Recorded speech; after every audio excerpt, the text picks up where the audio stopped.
This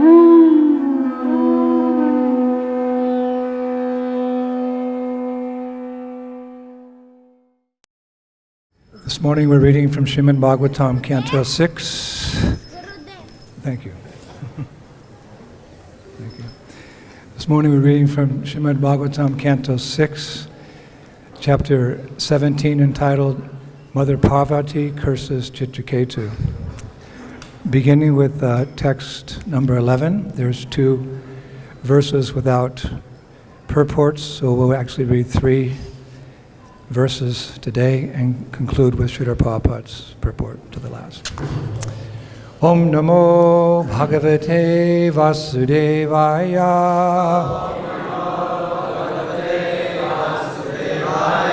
Om Namo Bhagavate Vasudevaya.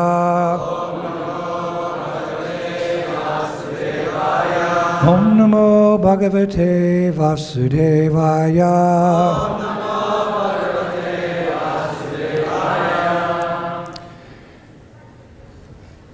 Shri Pārvatī uvacha Ayam kim aduna loke Shashtadanda dara prabhu Asmad vidanam dushtanam Nirlajanam cha viprakrit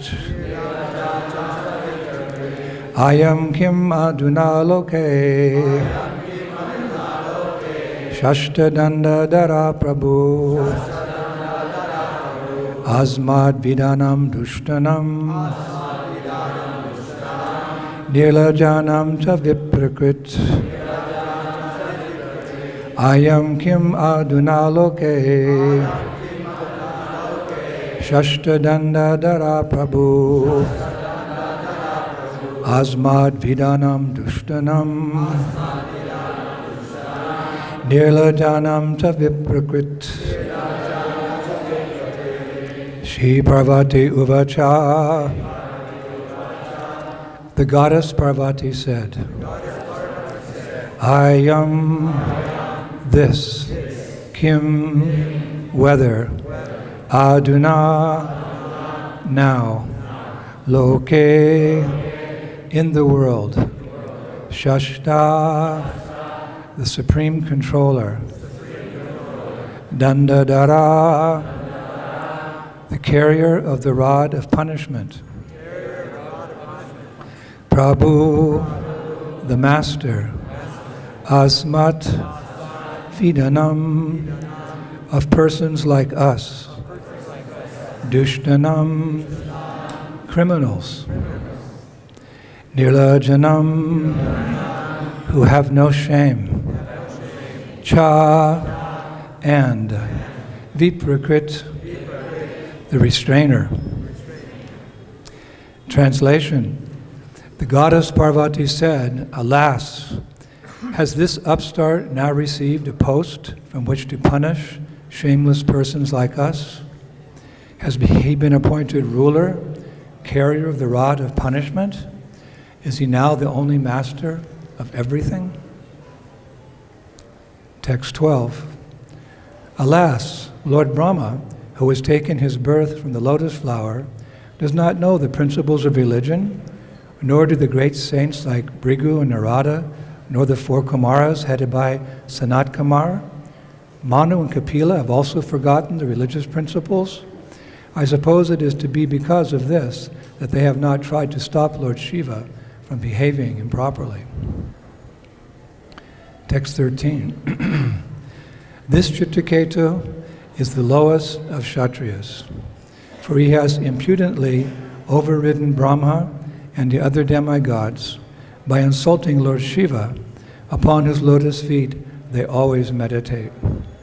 Lord Shiva is personified religion and the spiritual master of the entire world, and therefore Chitraketu must be punished. Purport by Srila Prabhupada. All the members of the assembly were exalted brahmanas and self-realized souls. But they did not say anything about the conduct of Lord Shiva, who was embracing the goddess Parvati on his lap. Chitraketu nonetheless criticized Lord Shiva, and therefore the opinion of Parvati was that he should be punished.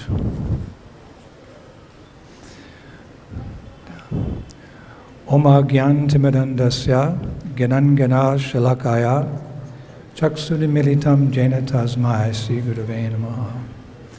Sri Chaitanya Mano Bhishtam Shtapitam Jena Bhutale Shvayam Rupa Kadamayam Dadanti Shva Badantikam. Jai Shri Krishna Chaitanya Prabhu Nityananda Shri Advaita Gadadhar Shivasari Gaur Bhakta Vrindam. Hare Krishna Krishna Krishna Hare Hare Hare Rama Vanchakalpatarubhyascha Kripasindubheva Patitanam Pavanebhyo Vaishnavebhyo. So, there are actually many lessons to be learned from this important chapter of Srimad Bhagavatam. But perhaps the most obvious and the most important lesson is the seriousness as well as the grave consequences that come from Vaishnava aparat, or offending devotees. All of us know that the first and most grievous offense of chanting the Hare Krishna mantra, which is our be-all and end-all of existence, is sadhu ninda, blaspheming or offending devotees who have dedicated their lives to preaching the glories of the Lord. This is ingrained in the hearts and the minds of all of ISKCON devotees, because in most temples, before we begin our day, before we begin chanting our 16 rounds, we list these offenses, and sometimes they're also discussed before chanting. Blaspheming devotees. Actually, according to the Skanda Purana, there's 8 specific ways that you can offend a Vaishnava. Hanti, nindati, vaidvishti, Vaishnavanam sabha nandati, krudyate yati no harsham, darshane patinani sat. The first is to cause a devotee's demise. In other words, to kill a devotee. The second is to speak ill of a devotee. This is what Chitraketu did. The third is to become envious towards a devotee or devotees. The fourth way to offend a devotee is to fail to offer obeisances to devotees.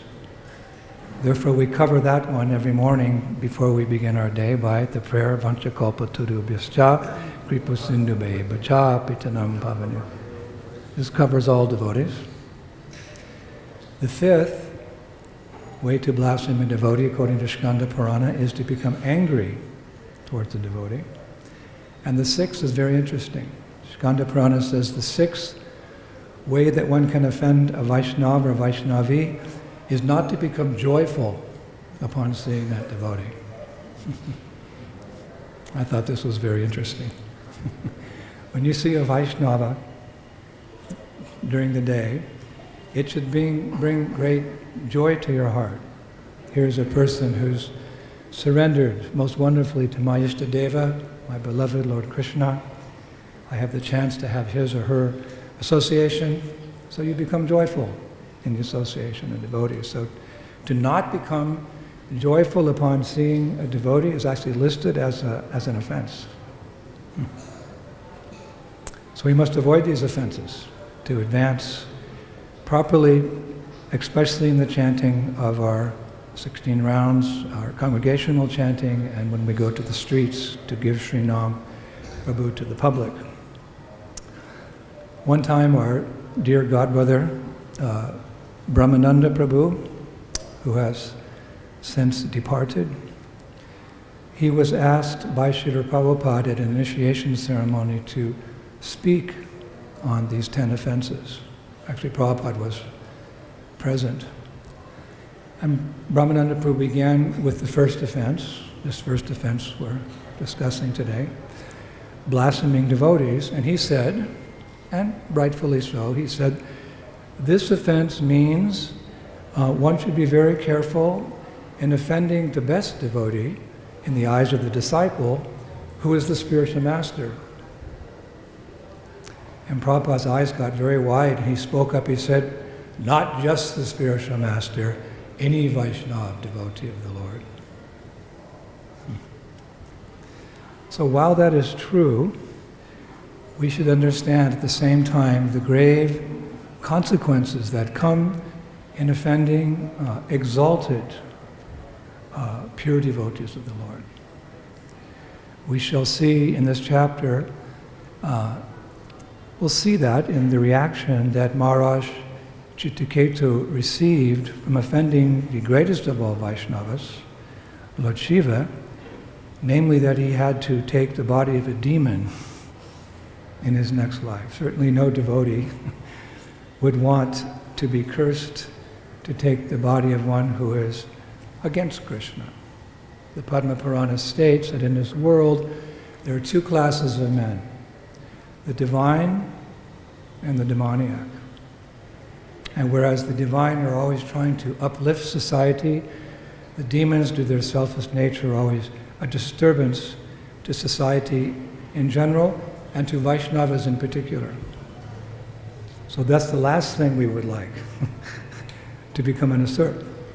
Of course, there's a whole Leela to this pastime. We know that Vritrasura was not actually a demon, he was a devotee, but the point is there, that we have to suffer the reactions to offenses that may be committed.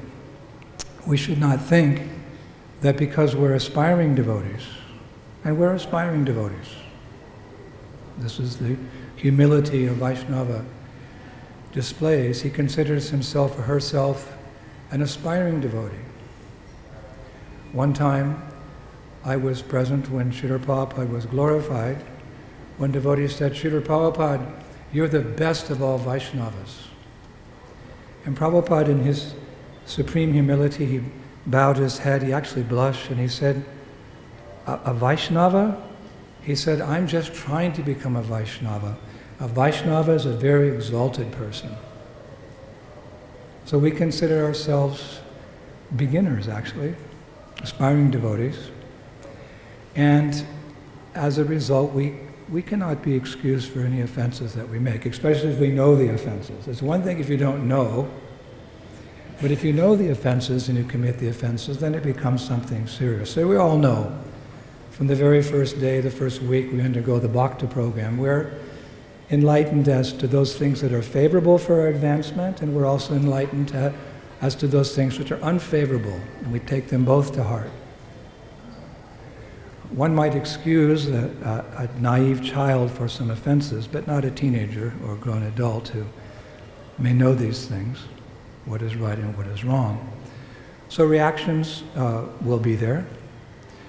One time I asked Puri Maharaj, the exalted godbrother of Srila Prabhupada, who was accepted within the Gaudiya Math as the actual authority on deity worship. In the old days, when Puri Maharaj was living, we used to take our shalagram shilas, we would go to Nepal, we would go to the Kali Gandaki River, and we would take the shalagrams, and we would come back and we would go to Jagannath Puri, where Maharaj was residing towards the last days of his life, and we would go in, and because he was the authority, we would often ask him to identify the shalagrams by the markings that were on the shalagram. If there were no markings, he would meditate a little bit, and from his heart he would reveal to us who this personality was. So one time I said to him, our spiritual master, Srila Prabhupada, when he was present, he didn't actually really introduced the worship of Shalagram Shila into the International Society for Krishna Consciousness, because as he says in a purport in the Chaitanya Charitamrita, that he didn't feel, he said he was going to introduce the worship of Shalagram Shila, but he didn't feel at that point in history his disciples were yet on that Brahminical platform to properly worship the Shalagram Shila. Of course, he did give a few away, but in general. So I said to Maharaj, Puri Maharaj, I said, how do we know if someone is making an offense or offenses in the worship of Shalagram Shila? How could we understand that? So he closed his eyes and he shook his head a little bit and he said, well, just see if they still have their arms and legs. In other words, this is the grievous offense that can come from making aparad to the Shalagram Shila. He said, well, if they're making offenses, just see if they still have their arms and legs.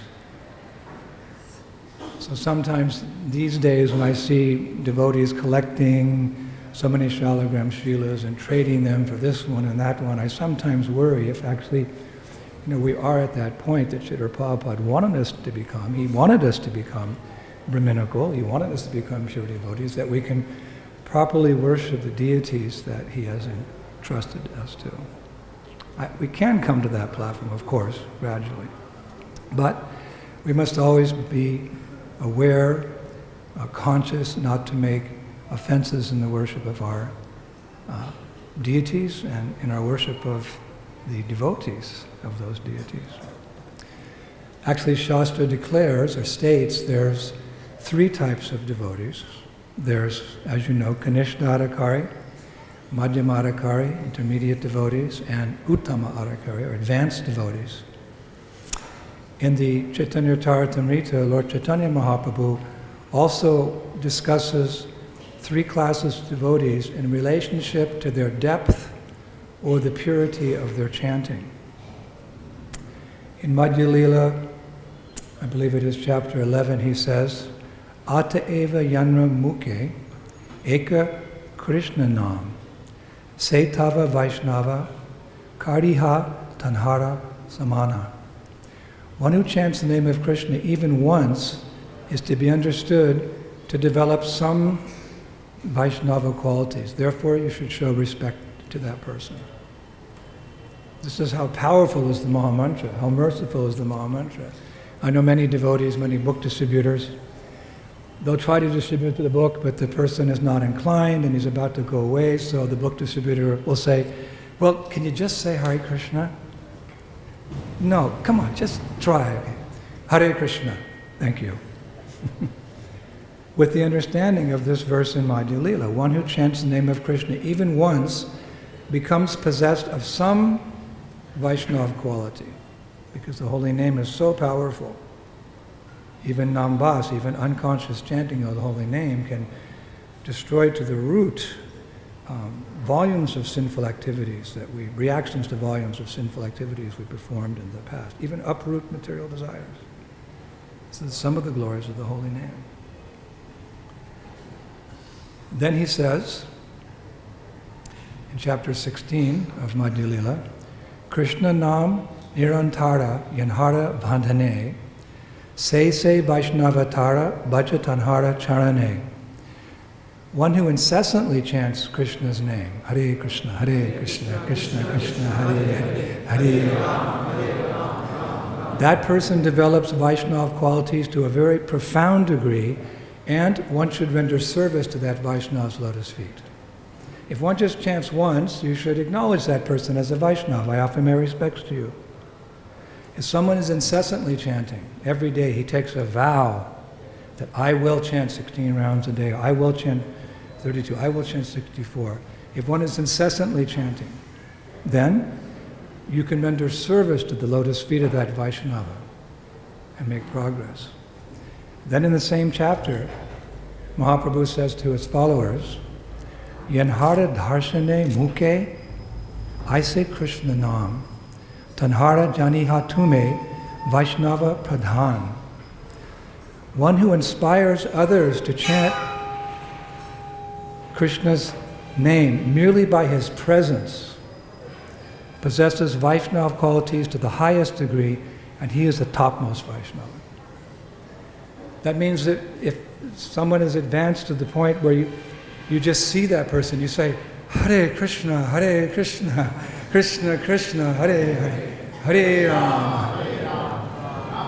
That person, you see him, inspires you in your Krishna consciousness to take up the process of Krishna consciousness, to give up your anarthas and surrender.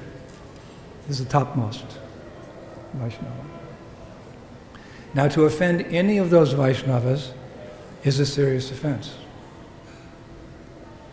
But the offense becomes more serious depending on the grade of the advancement that we mentioned. And that is one lesson we can learn from this chapter, because Maharaj Chitraketu was unfortunate enough to criticize the greatest of Vaishnavas, Shiva. Well, we see the reaction he got. How do we know that Lord Shiva is the greatest of Vaishnavas? Well, those who are shlokawalas, like Vaisheshika Prabhu, who gave class the other day, Guru Kripa Prabhu, he's also a shlokawala. He may remember one time he came to Paris with this traveling Sankirtan party, a few boys, and he gave class and he was looking from his shloka book. And I actually went to his room and I took that book and I said, can I take this book and copy it? He wasn't so inclined. He said, but yes, you can take this book and copy it if you memorize those verses and you preach them and make devotees.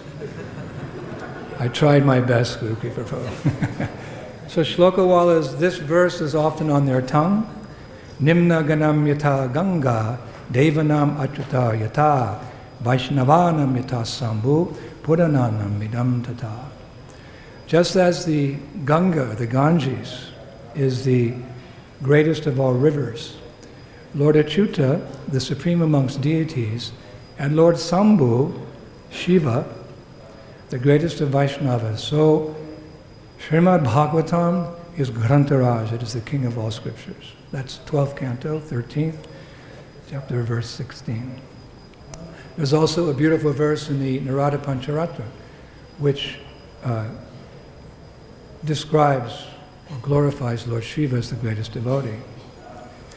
Vaishnavam chasidanam gyaninam yoginam Shiva. Lord Shiva is the best of Vaishnavas. He's also the best of yogis. He's the best amongst the knowers of the absolute truths, and he's the best amongst all siddhis, or mystic yogis. It's actually interesting that we refer to Lord Shiva as the greatest devotee. And in our Gaudiya Vaishnava tradition, we also accept that Radharani is the best of devotees. Her name is derived from the Bhagavatam describing her seva, her service to Krishna, Aradhana. Through her service, Radharani gives the best pleasure to Krishna. So many times in our preaching we'll say, we're speaking about bhakti and devotion, we refer to Radharani as the best devotee. Therefore, because she's the best devotee, she's in charge of bhakti. And she bestows bhakti, she bestows service to Krishna upon the sincere candidate of devotional service.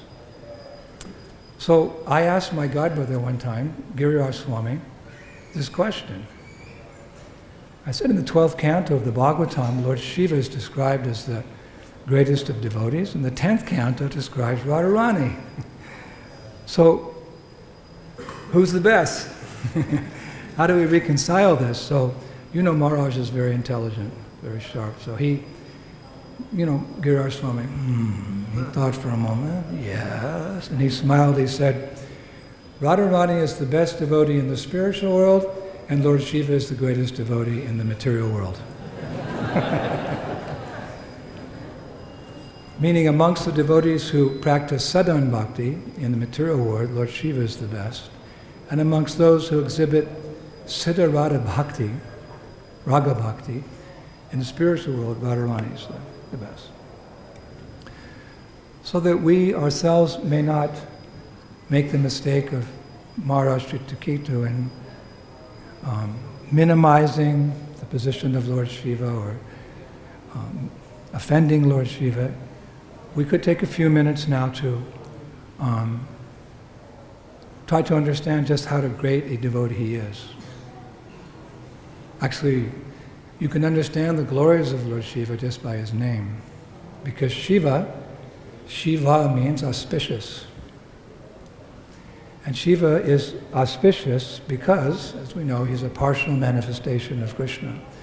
When Krishna desires to impregnate the living entities, the conditioned souls, into the womb of material nature, he doesn't actually come in contact with the material energy, so he doesn't impregnate, doesn't come in contact with the material energy, but he simply, from a distance, he glances at the material energy, the Mahatattva, and this way he impregnates the living entities into the material nature. He glances. As we know, his senses are interchangeable, so no problem. That glance personified is Lord Shiva. Krishna can do his senses interchangeable. Even in the Bible we hear that. The Lord said, "Let there be light." So by speaking there was light.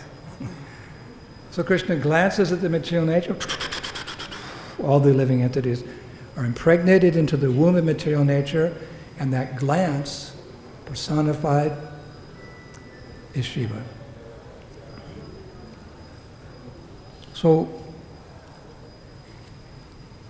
thus he's a manifestation of Krishna. At the same time, we know he's not Krishna. The Acharyas give the example of yogurt and milk. They're both milk products. But yogurt, when you put tamarind into the milk becomes the yogurt, so it's a foodstuff, but it doesn't act like milk. Yogurt cools the body and milk heats the body. So Shiva and Krishna are something like that. They're similar, but at the same time they're different. Therefore Shiva has his own tattva. There's Krishna tattva, Jiva tattva, and there's Shiva tattva. And as a result, because he's not directly Krishna tattva, he is subservient to Krishna. Of course, if you meet Shaivites in South India, according to the Shiva Purana, Shiva is supreme and Krishna is subordinate. There's actually been wars fought over this. If you know a little bit of the history of India going back centuries, many centuries, even 1,000 years ago, there were total all-out wars between devotees of Vishnu and devotees of Shiva.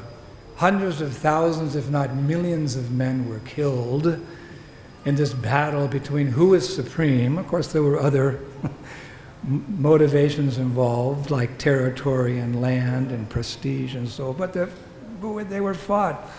And there's been many debates since time immemorial between the Shaivites and the Vishnu Bhaktas or the Krishna Bhaktas, who is supreme, because it's very important to understand to whom do we owe our allegiance. However, the Shaivites would do well to understand what Lord Shiva thinks. He considers himself subservient to Lord Krishna. That is seen in just one little pastime, that during the final battle for Lanka, between Ravana and his hordes of Rakshasas, and Lord Ram and his monkeys and bears, they were fighting. And the climax came that Ravana was there with his 10 heads and he was fighting, and Ram was there, and finally Ram said, "Enough of this demon." And you know how the Gurukul boys, they sometimes reenact that pastime. They take the arrow out of their pretend, sack in the back, and then they take the arrow and they put it on, they're going to shoot Ravana. So Ram was just about to shoot Ravana, and up in the heavenly abodes, beyond heaven actually, in Kailash, Parvati was sitting on the lap of Lord Shiva, and they were watching this battle. Now Ravana, as you may know, is a great devotee of Lord Shiva. He received many boons from Lord Shiva. So Parvati said, "Pati, your devotee, Ravana, is about to be killed by Lord Ramachandra. Why don't you intervene?" So Lord Shiva said to Parvati, "If Krishna wants to kill someone, no one can save him. And if Krishna wants to save such a person, no one can kill him. Krishna is supreme. As we say in Bengali, Raki Krishna Mari Ke, Mari Krishna Raki Ke. I think he said it in Sanskrit. Indicating that he wasn't supreme, he couldn't intervene when it was the Lord's desire as Ram or Krishna. So there's an indication. Lord Shiva is making it very clear. He's the servant. But not just any servant. He's the greatest servant. What type of service does he do? Essentially, he's in charge of the mode of ignorance. It certainly seems like a very menial service for a great devotee, but that is the nature of a great devotee. He'll do whatever is requested of him by the Lord or by his representative. Just like our spiritual master, Srila Prabhupada. He got you could say, a simple instruction from his spiritual master at their first meeting. You look like a well-educated Indian boy. Why don't you spread the message of Lord Chaitanya in the English-speaking language? So it seems like a very simple instruction, but Prabhupada took it to heart. As a result, he created this great movement of the International Society for Krishna Consciousness to spread the prophecy of Lord Chaitanya that this holy name will go to every town and village all over the world. So Shiva takes charge of the mode of ignorance, and because the Lord requires that his material creation there's some administration there. He's not going to entrust such responsibilities to non-devotees or demons, so he entrusts it to submissive devotees. Lord Vishnu himself, of course, takes charge of the mode of goodness. Brahma takes charge of the mode of passion, but Shiva, he gets, you could say, the short end of the stick. He gets to be in charge of the mode of ignorance. So he seemingly assumes that role of ignorance by himself being attractive to persons who are in that mode. He covers his body with ashes from the crematorium. He is decorated with snakes and scorpions and spiders. He smokes the ganja, but he's never affected. And he travels with his associates, who are ghosts and witches and hobgoblins and demonesses, and especially he travels at the dusk, at the sunset. This is the time of Shiva. He's patrolling, doing his administration. He's out at around dusk. He's flying. Those who have the eyes can actually see him flying to the sky. It's neither day nor night, hard to kind of see things. Therefore, in the Varaha Purana, it says that those who are grihastras and are desiring to conceive children should not conceive at the moment of dusk, because you may attract one of the associates of Shiva, a witch or a hobgoblin or a ghost. Where did he come from? Well, it was dusk and like that.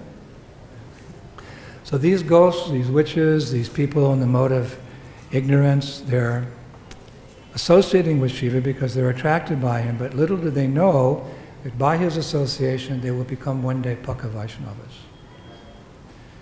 Just like our Srila Prabhupada, he was preaching to the hippies in the 1960s in America, and although it's now been portrayed as a kind of romantic time in history of America, I can tell you frankly, because I was there, they were also, like the associates of Lord Shiva, dirty, unregulated, not bathing often, addicted to intoxication, speculation, not much difference. But Srila Prabhupada, as we know, the classic statement that he turned those hippies into happies. He said, before you all came to Krishna consciousness, you were dirty, unregulated, morose, etc., undisciplined. But now that you have taken to Krishna consciousness, you're chanting the holy names, your necks are decorated with the kantimala, you're wearing the dhotis and the saris. He said, you look just like you've come from Vaikuntha. Actually, in the beginning, Srila Prabhupada didn't request his followers to do anything but chant Hare Krishna, Krishna Krishna, Hare Hare, Hare Rama, Rama Rama, Hare Hare, and take prasadam. One day, Umapati, who at that time was Umapati Prabhu, he went to Srila Prabhupada and he said, are there any rules and regulations we should follow? So Prabhupada said, I thought you'd never ask. So they were ready and introduced. But Prabhupada also, at the end of that conversation, he said, I tricked you all into following this process. So Lord Shiva also tricks his followers by his appearance as so-called being in the mode of ignorance, but his real interest is being a Vaishnava. We would expect this of him, being the greatest of Vaishnavas, to transform all those personalities into devotees of the Lord. And because he does that over and over, again, he's the greatest of the Vaishnavas. In fact, Bhaktivinoda Thakur once said that you can judge the quality of a Vaishnava by how many other persons he has made into Vaishnavas.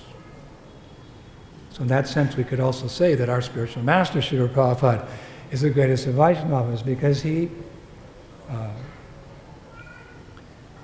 transformed so many personalities when he was present into Vaishnavas. He is presently, by his mercy, through his representatives, his disciples, and grand-disciples and grand-grand-disciples, and in the future also, Prabhupada, by his mercy, will be transforming to the next 10,000 years people into devotees. We can also include him in that category. In our hearts, he's the greatest of Vaishnavas. So some people may be confused by the Vaishnava's perception of Lord Shiva because it's common knowledge that Shiva also offers material benedictions, and devotees never pray for material benedictions. Na dhanam na janam na sundarim kavicham va takadishta kamae mama janmani ishwari bhavatat bhat. That's the last thing on a devotee's mind. He doesn't want any gross material benediction. He doesn't want any subtle material benediction like to become famous, to worship, to be well known. So we're calling Lord Shiva the greatest of devotees, but it's well known, perhaps even more, he's more famous as that person who offers material benedictions. He's Ashutosh, he's easily pleased and he's easily displeased, but because he's easily pleased, it doesn't take much to get the mercy of Shiva. You take that red flower, I forget what that flower is called. Hibiscus, yeah, in Hindi we have another name. You pick that flower, it has no scent, it's not particularly beautiful. You go to the Shiva temple, you offer the flower, you ask for benediction.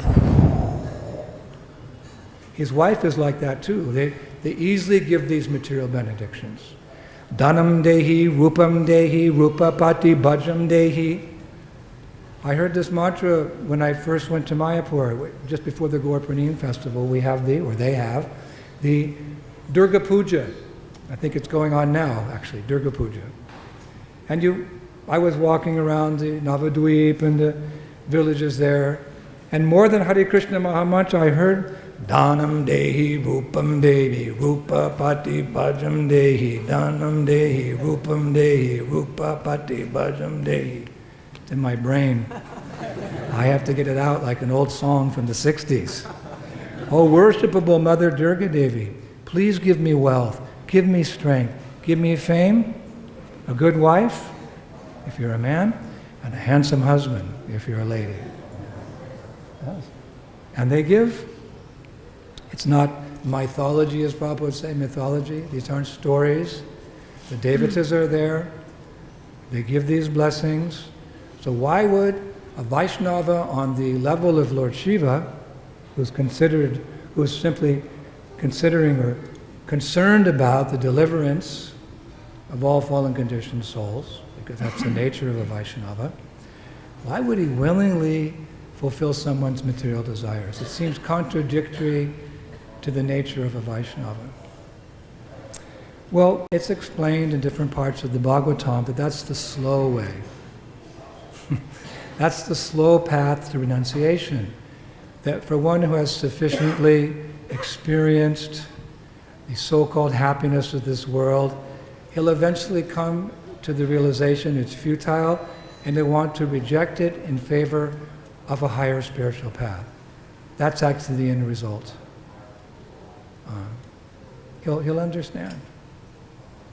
Just like Prabhupada said one time, I've been everywhere, I've seen everything. You want my advice? The disciple said yes. Prabhupada said, take sannyas. And actually we see this now. as we travel around the world, and it's more or less a one world culture now. In the 20 or 30, 40 years ago, you would travel and you would experience different cultures and different dress and different language. It was interesting, but really it was the same old stuff. Eating, sleeping, mating, defending, but in different colors and sizes and weights. But now it's almost like American cultures everywhere. There's a little diversity there. And ultimately, anyone will know after some years or some lifetimes, it just leads to frustration. You want to renounce it. So it's with this understanding that the devatas give their blessings with the hopes. Okay, you don't want to take the elevator. You want to take the stairs? Okay, we fulfill your material desires. Just like he did to Ravana. As we mentioned earlier, Ravana, many of the demons, because they want sense gratification quickly and they want a lot of it, I want it all and I want it now, they worship Shiva. So Ravana was a great devotee of Lord Shiva, and he often requested boons from Lord Shiva. But one time, as a result of a boon from Lord Shiva, he became somewhat spiritually realized, just like Hiranyakashipu. These are the most classic demons in Vedic. I mean, you can't get worse than Ravana, Hiranyakashipu, Jagai and Madai. We portray them in a comical way, but they were actually very demoniac, fallen brahmanas. But Ravana was the epitome of a demoniac, asuric person. But just like Hiranyakashipu, in the Bhagavatam you read, he was somewhat enlightened. He had some knowledge of the Vedas. When his brother Hiranyaksha was killed by Lord Varaha, he tried to appease his family members by speaking transcendental knowledge. Don't worry, we are not the body. The soul passes on. Our brother has another fate, be that what it may, asuric, but he was preaching. So sometimes these asuric persons, by the Lord's mercy, by the association, there may be a moment, the light comes on, then it goes off.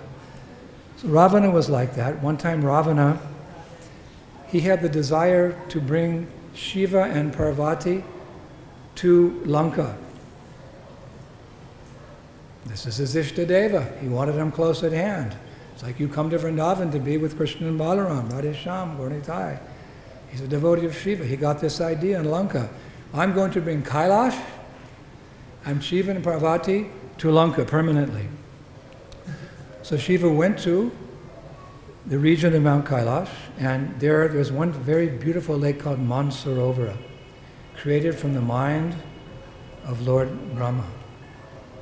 Actually, Shiva and Pārvatī, they were in deep meditation for 12 years by the calculation of the demigods on top of Mount Kailash, meditating on their beloved Lord, Krishna, ultimately. And as a result of this deep meditation, the administration kind of didn't go so well, so there was a drought, and when they came out of their meditation, there was no place to bathe. So they asked Lord Brahma if he could please create a bathing place for them. So from the mind, Mansarovara, Sarovara means lake, Man means mind, from the mind of Lord Brahma came Mansarovara, a very beautiful, crystal clear, pure water lake. And those who go to Mount Kailash, they first bathe in Mansarovara, then they do the Kora, or they do the pilgrimage around Mount Kailash. We were just there. I won't go into details. We're actually writing a diary chapter, but we were there. We saw Mansarovara, and there was another lake right next to it. And I said to our guide, our Sherpa, "What about that lake?" He went, "Shh, don't talk about that lake." I said, "No, Baba, there's two lakes. Mansarovara, shh, don't look." "What do you mean, don't look?" I said, "Don't look at that lake. Rakshasa Tal, Ravana Tal."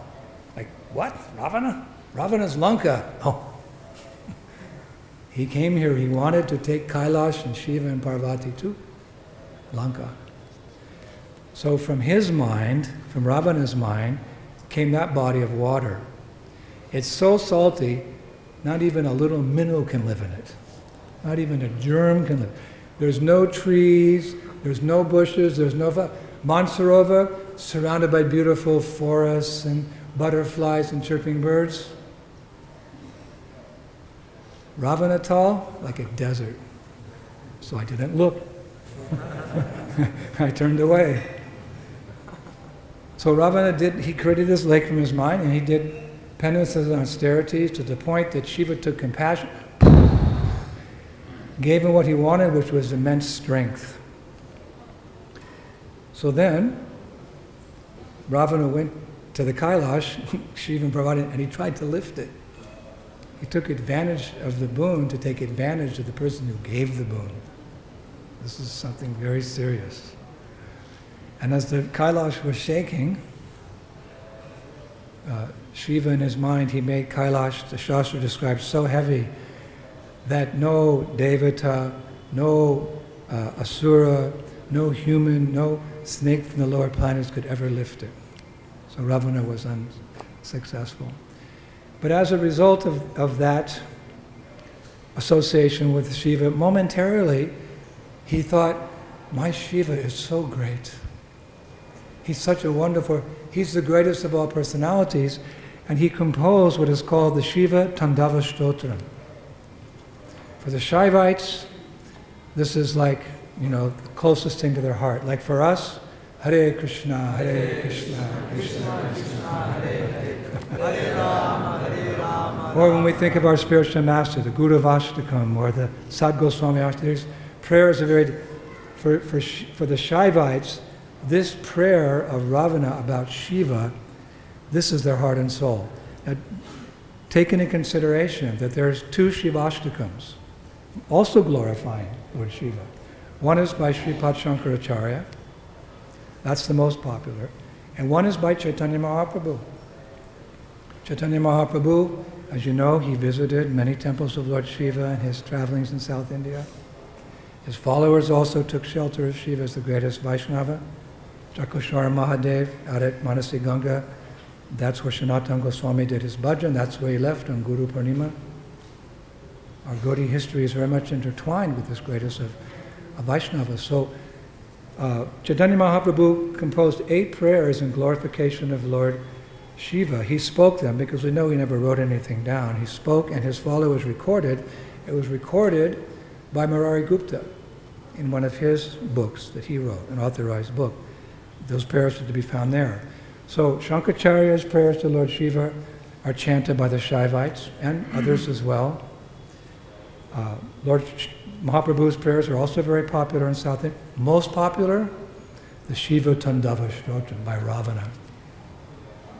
Because he becomes very humble and he prays in a very wonderful way. There's actually 13 prayers.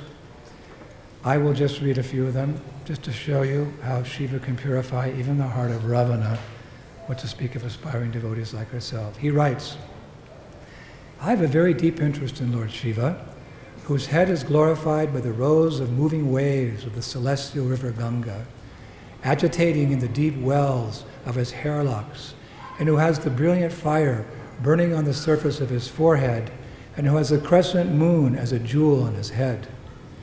May my mind seek happiness in Lord Shiva, in whose mind all the living beings of the glorious universe exist, who is the sportive companion of Pārvatī, who subdues invincible hardships with the flow of his compassion, who has only the directions as his clothes. When will I be happy living in the hollow of a cave near the celestial river Ganges, with folded hands on my head all the time, with all bad thoughts and all bad desires washed away, uttering the mantra of Lord Shiva and devoted to that Lord whose glorious forehead has trembling eyes. Anyway, so Ravana got purified, so hopefully if we also go down to Gopeshwara Mahadev and ask his blessings to remove the anarthas in our heart and show us a path to Vrindavan, the service of Radha and Krishna. He may also give us some blessings. So he uplifts the fallen by his associations. He gives them material benedictions with the hope that they'll gradually become purified. And when they become purified of those, material desires, Lord Shiva can also award liberation. What is liberation?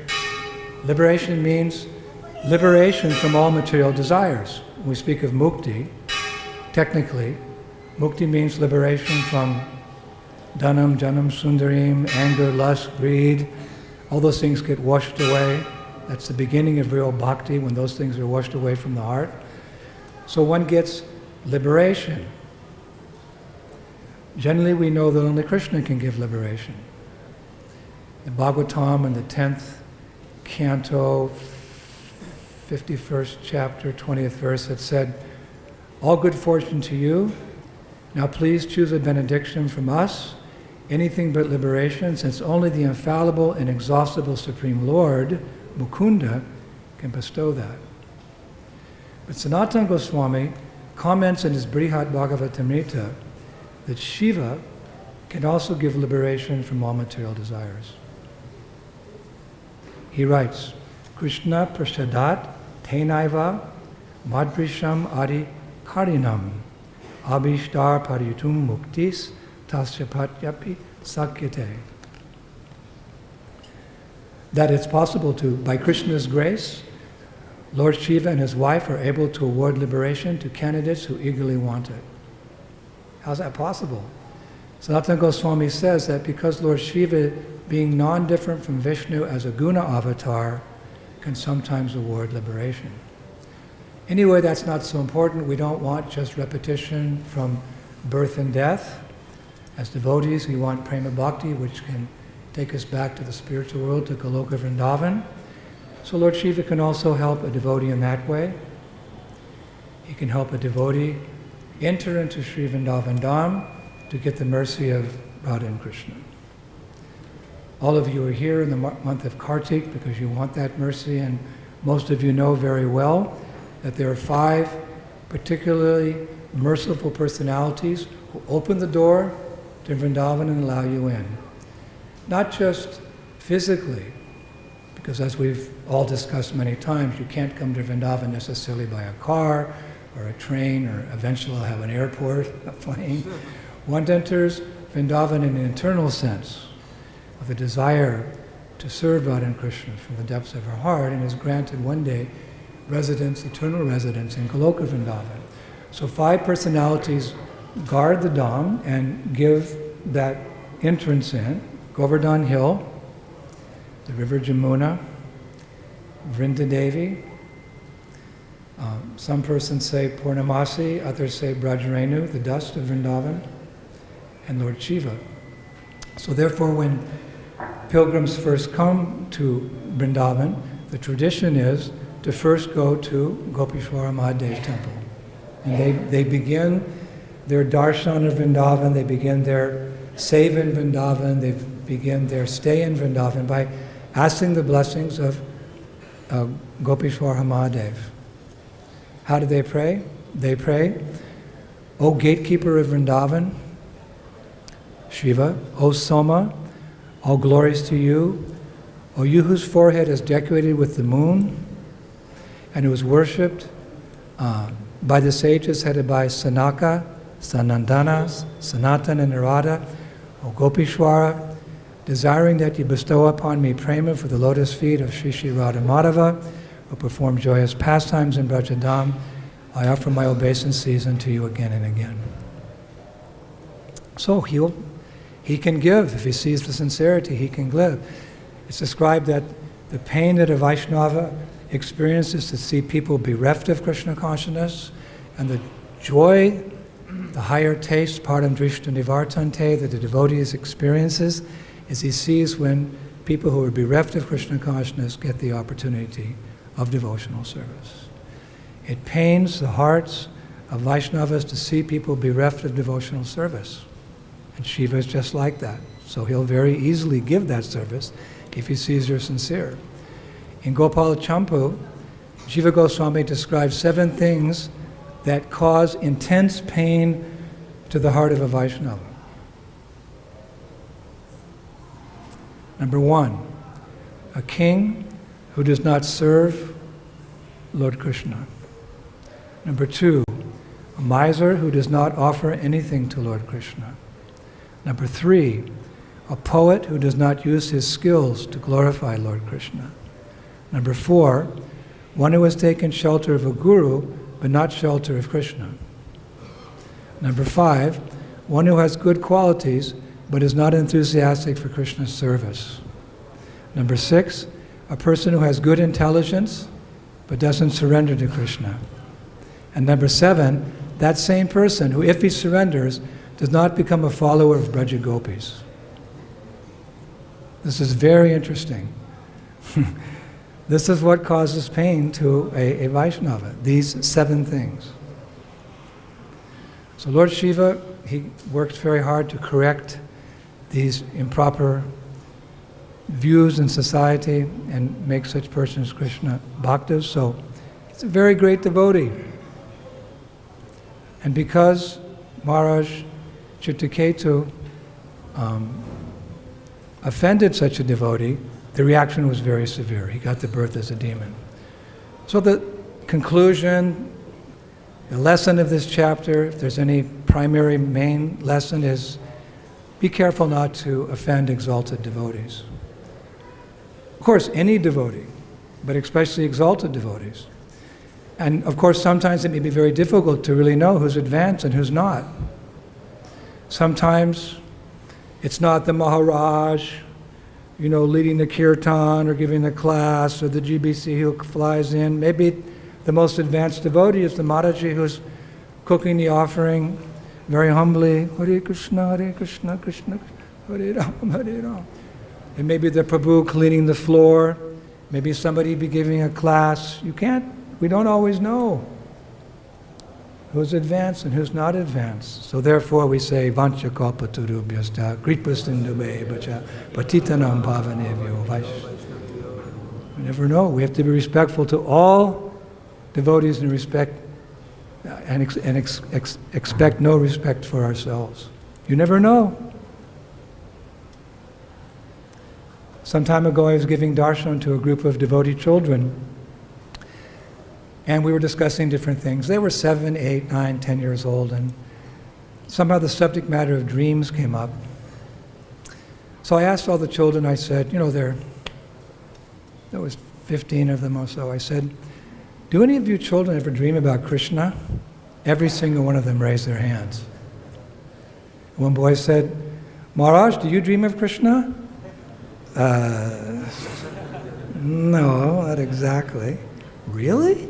I was thinking, who are these kids? And they started sharing a few of their dreams, and one boy was wrestling with Balaram last night, and Krishna came and said to Balaram he wanted to wrestle with the boy, so then the boy was wrestling with Krishna, and really? So I said, all of you are dreaming about Krishna? And one little girl, she said, no, I don't dream of Krishna. And I said, oh, I'm sorry. She said, I don't dream of Krishna, I only dream of Radharani. And sometimes Krishna is nearby, he tries to come, but the gopis keep him away. Really? Well, when's the latest dream you had about Radharani? She said, well, 2 nights ago, me and my friends were making sandalwood paste for Radha, and I was in charge of putting the saffron inside. That's all? She said, that's enough, Maharaj. Even the most insignificant service in the spiritual world is accepted by Krishna fully within his heart. Oh, really? Yes. You didn't know that? I know it, but maybe you haven't realized it. She said, just keep chanting Hare Krishna. And then I said, well, that was 2 nights ago. What did you dream last night? Try to catch her. She said, oh, last night I was making garlands for Radharani. But one of the older girls, she said, do you know what a saki is? I said, yeah. She said, that's an older girl. She said, we younger girls, you know what a manjari is? Yeah, I know what a manjari is. Well, sometimes when we do some service, it's not perfect, so the sakis, they chastise. So last night one of the sakis was chastising me, and then I did it correct. I said, you dream like that? Every night? She said, Maharaj, just chant Hare Krishna. So I said to her, Lali, I'd also like to serve Radha one day as a manjari. She said, no way. I said, come on. She said, you can't do it, Maharaj, because you're a male. You're not female, you're a male. So, anyway, when we took prasadam later that morning, I took some prasadam off her plate. So you never know who's advanced and who's not advanced. So we should be respectful to all Vaishnavas. And that is nicely described in a beautiful verse, one of my favorite verses actually, by a devotee poet named Devakinandana. He wrote, and I conclude, Shakale Vaishnava Pade Mora Namaskara Ite Kichu Aparada Nahuka Amara Hoyachan Hoiben Prabhur Jato Bhakta Vrinda Bandana Kori Shabara Charanara Vinda. And listen carefully. I offer my respectful obeisances unto all Vaishnava devotees of the Lord, praying I will not commit offenses in my attempts to please them. And my favorite part, to all Vaishnavas who have ever been, and to all Vaishnavas who will ever be, I offer my respectful obeisances unto the lotus feet. Grantara Srimad Bhagavatam ki, Srila Prabhupada ki, Lord Shiva ki, Shri Gaur Nitai ki, Krishna Balarama ki, Sri Radha Shama Sundar ki, all Vaishnava devotees of the Lord ki, Gaur Premanande. Thank you very much. And in Russian we say Spasibo Bolshoi. Hare Krishna.